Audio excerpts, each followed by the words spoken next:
From this to this. Uy, shala. This is part 2 mga shes. Ito nga pala yung unang naging renovation natin. At syempre, dumating na nga rin yung idadagdag natin para sa ating renovation. Naisipan ko nga, baguhin nga yung setup. Kasi parang nasisikipan nga ako. Kaya ayan, for tanggal ng person. Char. Tanggalin na rin natin to para hindi nga malikabukan. Samahan nyo ako mga shes. Lalo na, excited na nga ako sa kalalabasan. Dumating na rin pala yung vacuum cleaner na in-order ko. Nagustuhan ko nga dito ay 3-in-1 na nga siya. At ang kagandahan na nga dito ay rechargeable na nga siya. Hindi mo na kailangan bitbitin na napakahaba yung wire habang nagba-vacuum ka.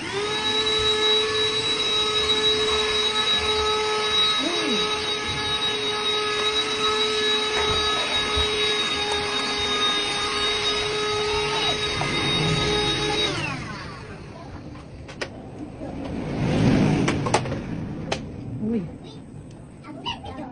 Bakit malaki?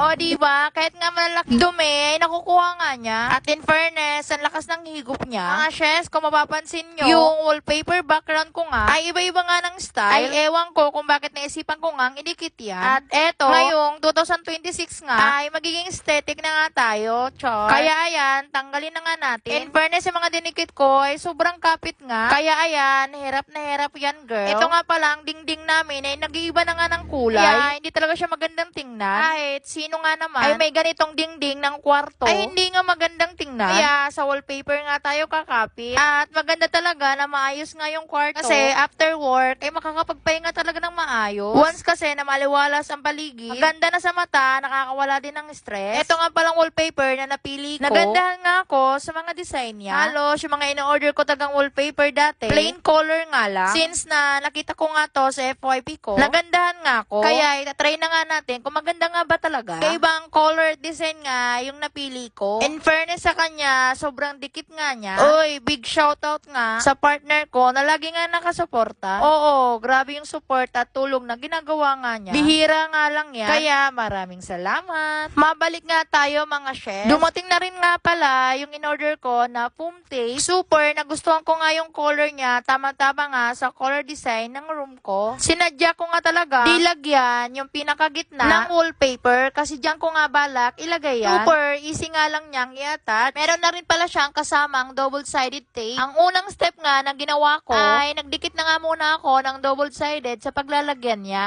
At para dire-diretso na nga yung paglagay, excited na nga ako sa kalalabasan. Medyo mahaba na rin nga siya. Dalawa nga yung in-order ko. O, diba? Mas lalong gumanda nga yung wallpaper na nilagay ko. Oo nga pala mga chef. Dumating na rin nga pala yung in-order ko na hanging shelf. Kapag maliit